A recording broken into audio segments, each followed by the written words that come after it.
Friends, welcome to Ramas vlog. நம்ம இன்றைக்கி இந்த வீடியோவில் என்னோடய day in my life routine தான் பார்க்க போகிறோம். இன்றைக்கி பார்த்தீங்கன்னா மார்னிங்லேருந்து தான் இந்த வீடியோ ஸ்டார்ட் பண்ண போகிறேன். மார்னிங்கில் வந்து ஒரு 10 o'clock இருக்கும். அப்போ இருந்தே பார்த்தீங்கன்னா நல்ல ஒரு மழை பெஞ்சிட்டு இருந்தது. ஸோ கிளைமேட்டே பார்த்திங்கன்னா ரொம்ப சூப்பரான கூல் கிளைமேட்டாக ஆகிடுச்சு. இப்போ சிங்கப்பூரில் ரீசெண்டாக பார்த்திங்கன்னா ஒரு 1 வீக்காக கண்டினியூஸாக டெய்லியுமே மழை பெஞ்சிட்ருக்கு. இப்போ நான் கிச்சனுக்குள்ளே போகலாம். இன்றைக்கி பார்த்தீங்கன்னா லஞ்சுக்கு வந்து நான் இந்த சுரைக்காய் யூஸ் பண்ணி தான் கூட்டு செய்ய போகிறேன். அதுக்கு இவ்வளோ பெரிய சுரைக்காய் வந்து எங்களுக்கு தேவையில்லை. அதனால் ஒரு ஹாஃபாக நான் எடுத்துக்கிறேன். இதை வந்து அந்த தோலெல்லாம் நம்ம எடுத்துட்டு, அதாவது தோலை அந்த நைஃப் வச்சு பீலர் வச்சு எல்லாம் எடுத்துட்டு, அதுக்கப்புறம் வந்து ஓரளவு ஒரு மீடியம் சைஸ் பீஸாக கட் பண்ணி எடுத்துக்கலாம். ரொம்ப பெருசாகவும் இல்லாமல் சிறுசாகவும் இல்லாமல் மீடியம் சைஸ் பீஸாக வந்து கட் பண்ணி எடுத்துக்கோங்க. இந்த கூட்டுக்கு பார்த்தீங்கன்னா நான் பாசிப்பருப்பு தான் யூஸ் பண்ண போகிறேன். பாசிப்பருப்பு வந்து ஒரு 1/4 டம்ளர் சின்ன டம்ளரில் 1/4 டம்ளர் அளவுக்கு தான் பருப்பு வந்து சேர்த்துருக்கேன். அதை நல்லா 2 தடவை கழுவிட்டு அதுக்கப்புறம் வந்து குக்கரில் சேர்த்துருக்கேன். இப்போ இதில் வந்து தண்ணி சேர்த்துக்கலாம். எப்பயுமே இந்த மாதிரி கூட்டெல்லாம் செய்யும்போது ஃபஸ்ட்டு வந்து பருப்பு போட்டுடணும். அதுக்கப்புறம் தான் வந்து காய் போடணும். இப்போ வந்து நம்ம ஒரு 3 பல் பூண்டு வந்து சேர்த்துருக்கேன், ஏன்னா பருப்பு போட்டிருக்கிறதுனால. ஸோ ஒரு மீடியம் சைஸ் தக்காளி எடுத்துக்கோங்க. ஒரு 1/2 டீஸ்பூன் அளவுக்கு மஞ்சள் தூள் சேர்த்துக்கோங்க. இதுக்கு பிறகு பார்த்தீங்கன்னா நம்ம கட் பண்ணி வச்சுருக்க சுரைக்காவை வந்து சேர்த்துக்கலாம். ஸோ இந்த மாதிரி சேர்க்கும் போது உங்களுக்கு பருப்பு வந்து நல்லா சாஃப்டாக குக் ஆகிடும். ஆனால் காய் பார்த்திங்கன்னா நல்லா ரொம்ப சாஃப்டாக குக் ஆகும். அதாவது குக் ஆகிருக்கும், ஆனால் வந்து ரொம்ப குழஞ்சி இருக்காது. ஸோ அந்த மாதிரி தான் எங்களுக்கு வந்து கூட்டு பிடிக்கும். அதனால் வந்து நான் ரொம்ப அந்த காயை குழைய விட மாட்டேன். ஸோ இந்த மாதிரி நீங்கள் செய்யும்போது உங்களுக்கு வந்து சூப்பர் பர்ஃபெக்டான ஒரு கண்டிஷனில் உங்களுக்கு குக் ஆகிருக்கும். இப்போ அது குக் ஆகிட்டுருக்கிற சமயத்தில் பாகக்காய் செஞ்சிடலாம். ஏன்னா கூட்டுங்கிறது ஒரு ரொம்ப காரமாக இருக்காது, ஒரு மைல்டான டேஸ்ட்டில் தான் இருக்கும். ஸோ அதுக்கு வந்து நல்ல காரசாரமான ஒரு கசப்பு புளிப்பு எல்லாமே இருக்கக்கூடிய பாகக்காய் ஃப்ரை தான் செய்ய போகிறோம். இந்த ஸ்டைலில் நீங்கள் பாகக்காய் ஃப்ரை செஞ்சிங்கன்னா உங்கள் கிட்ஸு கூட உங்களுக்கு விரும்பி சாப்பிடுவாங்க. இப்போ நான் வந்து நல்லா கட் பண்ணி வச்சுருக்கிற பாவக்காவை எண்ணெயில் சேர்த்து நல்லா வந்து வதக்கிக்கிறேன். எதுவுமே நான் வந்து எண்ணெயில் சேர்க்கலை, வெறும் பாவக்காய் மட்டும் சேர்த்து வதக்கி போகிறேன். ஸோ இந்த பாவக்காய் பார்த்தீங்கன்னா ஒரு 5 நிமிஷம் மட்டும் நல்லா வதங்கட்டும். அந்த எண்ணெயில் நல்லா வதங்கி ஒரு நல்ல உங்களுக்கு சுருங்கி வந்துடும்.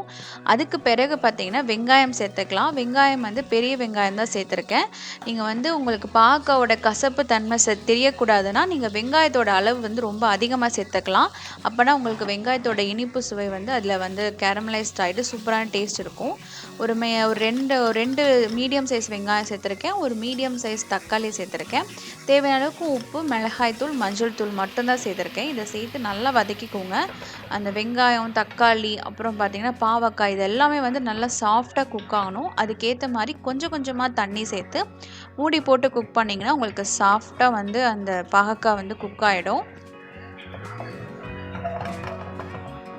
ஸோ இது வெந்துட்டுருக்கிற சமயத்தில் எனக்கு வந்து கூட்டும் பார்த்திங்கன்னா ரெடி ஆகிடுச்சு. அதை தாளிக்கிறதுக்கு நான் வந்து கடாயில் கொஞ்சமாக எண்ணெய் சேர்த்து கடுகு உளுந்த பருப்பு சேர்த்துருக்கேன். இது கூடவே பார்த்திங்கன்னா பெரிய வெங்காயம் ஒரு பாதி வெங்காயம் அதையும் சேர்த்துருக்கேன். கொஞ்சமாக கருவேப்பிலை சேர்த்து நல்லா வதக்கி விட்டுக்கலாம். இதில் பார்த்திங்கன்னா பெருங்காயத்தூள் ஒரு 1/4 டீஸ்பூன் அளவுக்கு சேர்த்துக்கோங்க. இப்போ இதில் நம்ம வேக வச்சுருக்கிற அந்த சுரைக்காவை சேர்த்துக்கலாம். ஸோ நான் சொன்ன மாதிரி அந்த கீழே வந்து பருப்பு போட்டுட்டு அதுக்கு மேலே பார்த்தீங்கன்னா காய் சேர்த்ததுனால காய் வந்து உங்களுக்கு நல்லா முழுசாகவே இருக்கும், ஆனால் நல்லா குக் ஆகிருக்கும். பருப்பும் பார்த்தீங்கன்னா நல்லா சாஃப்டாக குக் ஆகிருக்கும். ஸோ எங்களுக்கு வந்து இந்த ஸ்டைலில் தான் வந்து நான் செய்வேன் கூட்டு. அப்போனா தான் அங்கே அந்த காய் வந்து ரொம்ப குழஞ்சாமல் இருக்கும். ஸோ அதனால தான் நான் இப்படி செய்வேன். கொஞ்சமாக மட்டும் தண்ணி வந்து எக்ஸ்ட்ராவாக சேர்த்துக்கோங்க. நல்லா வந்து மிக்ஸ் பண்ணி விட்டுட்டிங்கன்னா உங்களுக்கு வந்து அந்த வெங்காயம் கூட நல்லா மிக்ஸ் ஆகிக்கும். இப்போ இந்த கூட்டுக்கு பார்த்தீங்கன்னா கொஞ்சமாக தேங்காய், ஒரு 1/2 டீஸ்பூன் அளவுக்கு சீரகம், 2 பச்சை மிளகாய் சேர்த்து நல்லா வந்து பேஸ்ட்டாக அரைச்சிட்டு அதை நான் வந்து இந்த கடைசியாக வந்து கூட்டில் வந்து சேர்த்துக்கிறேன். இதுதான் வந்து அந்த கூட்டுக்கு வந்து ஸ்பைஸ் கொடுக்குறது. ஏன்னா வந்து நம்ம வேக வைக்கும் போது எதுவுமே சேர்க்கலை, பச்சை மிளகாய் எதுவுமே சேர்க்கலை. இந்த மாதிரி நம்ம வந்து தேங்காய் கூட அரைச்சி தான் நான் சேர்த்துப்பேன். ஸோ இப்போ வந்து இது நல்லா ஒரு தடவை கொதிச்சாலே போதும், ஏன்னா கடைசியாக தான் தேங்காய் வந்து சேர்த்துக்கிறேன். ஸோ ஒரு தடவை கொதிச்சாலே போதும், உங்களுக்கு சூப்பரான கூட்டு ரெடி ஆகிடும். டேஸ்ட்டும் பார்த்தீங்கன்னா ரொம்ப சூப்பராக இருக்கும். உங்களுக்கு தேவையான அளவுக்கு உப்பு வந்து உங்கள் சுவைக்கு ஏற்ற மாதிரி நீங்கள் வந்து சேர்த்துக்கோங்க. இப்போ இந்த பாகக்காய் பார்த்தீங்கன்னா நல்லா குக் ஆயிடுச்சு. இதில் கடைசியாக சேர்க்க போகிறது தான் ரொம்ப வந்து ஒரு சூப்பரான இன்க்ரீடியண்ட்டு வெல்லம். உங்களுக்கு இனிப்பு சுவை ரொம்ப பிடிக்கும்னா வெல்லம் வந்து நிறையாவே சேர்த்துக்கலாம். எங்களுக்கு வந்து ரொம்பவே பிடிக்கும். அதனால் வந்து நான் நிறையாவே வெல்லம் சேர்த்துக்கிறேன். வெல்லம் சேர்த்துட்டு நல்லா வந்து மிக்ஸ் பண்ணிக்கலாம். அந்த வெல்லத்துக்கு கூட அந்த பாகக்காய் வந்து நல்லா ஃப்ரை ஆகும்போது அப்படியே உங்களுக்கு அந்த கேரமலைஸ் ஆகும்போது அந்த பாவக்காய் டேஸ்ட் வந்து சூப்பராக இருக்கும். நீங்கள் வந்து பாவக்காய் ஃப்ரை ட்ரை பண்ணலாட்டி, அதாவது ட்ரை பண்ணியிருப்பீங்க.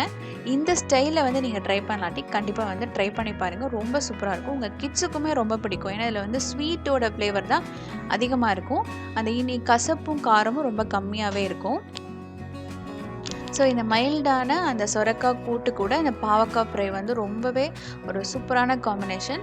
ட்ரை பண்ணி பாருங்கள். டேஸ்ட்டும் ரொம்ப நல்லாயிருக்கும். பார்த்தீங்கன்னா ஒரு சூப்பரான கேக் சாப்பிட்டோம். இது வந்து எங்கள் வீட்டு பக்கத்தில் இருக்கிற மாலில் வந்து இந்த கடை வந்து புதுசாக வந்து ஓப்பன் பண்ணிட்டாங்க. ஸோ அங்கே வந்து ஃபுல்லாகவே வந்து சீஸ் கேக் தான். அந்த கேக்கோட பாக்ஸே வந்து ரொம்ப க்யூட்டாக இருந்தது. கேட் அண்ட் ஃபிடில் அப்படின்ற ஒரு சீஸ் கேக் ஷாப் தான். ஸோ இங்கே வந்து அதாவது அந்த கடை ஓப்பன் பண்ணதுனால ஆஃபர் வந்து 2 கேக் வாங்கினா ஒரு கேக் வந்து ஃப்ரீ. ஆனால் ஒரு ஸ்லைஸோட கேக்கு ரேட்டே பார்த்தீங்கன்னா $7. ஸோ அதுவே வந்து காஸ்ட்லி தான். சரி, ஓகே, நம்ம ட்ரை பண்ணதே இல்லை, சீஸ் கேக் ட்ரை பண்ணதே இல்லை, சரி வாங்கலான்னு தான் சொல்லி வாங்கினோம். ஸோ அந்த சீஸ் கேக் கூடவே அதுக்கு மேலே வந்து டாப்பிங்ஸும் அவங்க கூடவே சேர்த்து கொடுக்குறாங்க. ஸோ வந்து அந்த ஸ்ப்ரிங்கிள்ஸும் அப்புறம் கூடவே வந்து சீஸும் கொடுக்குறாங்க. ஸோ நீங்கள் உங்களுக்கு எவ்வளோ வேணுமோ அதுக்கு மேலே வந்து அந்த ஸ்ப்ரிங்கிள்ஸும் போட்டுக்கலாம். அதே போல் சீஸும் கொடுக்குறாங்க மேலே தூவுறதுக்கு. ஸோ அதுவே நம்ம போட்டு சாப்பிட்டுக்கலாம். ஸோ எல்லாருமே வந்து சாப்பிட்டு ரெடி ஆகிட்டோம். எல்லாம் தட்டும் கையுமா வந்து ரெடி ஆகிட்டோம். ஏன்னா வந்து அது பார்க்கவே ரொம்ப சூப்பராக இருந்தது. டேஸ்ட்டும் ரொம்ப நல்லா இருந்தது. ஸோ இது வந்து ஒரு ஃப்ளேவர் பார்த்தீங்கன்னா ஆப்பிள் அண்டு அந்த மேலே இருக்கிறது பிஸ்கட்டு, ஆப்பிள் ஃப்ளேவர். இன்னொன்று பார்த்தீங்கன்னா நார்மல் சீஸ் கேக்கு. இன்னொன்று வந்து red velvet cheese cake. So அந்த மாதிரி 3 டைப்பில் வந்து வாங்கியிருந்தாங்க.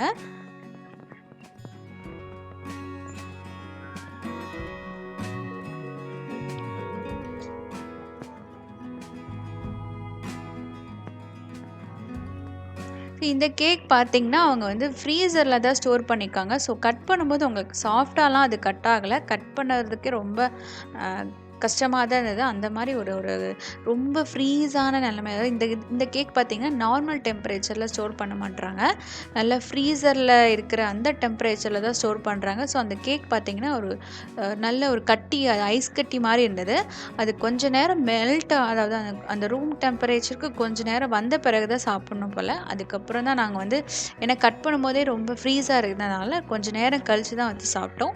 டேஸ்ட் வந்து ரொம்ப நல்லா இருந்தது. ஏன்னா வந்து $7 கொடுத்து வாங்கியிருக்கோம் இல்லையா. ஸோ டேஸ்ட் வந்து ரொம்பவே சூப்பராக இருந்தது. ஸோ ஃபஸ்ட் டைம் நாங்கள் சீஸ் கேக் ட்ரை பண்ணதே இல்லை. ஸோ ஃபஸ்ட் டைம் சாப்பிட்டோம்.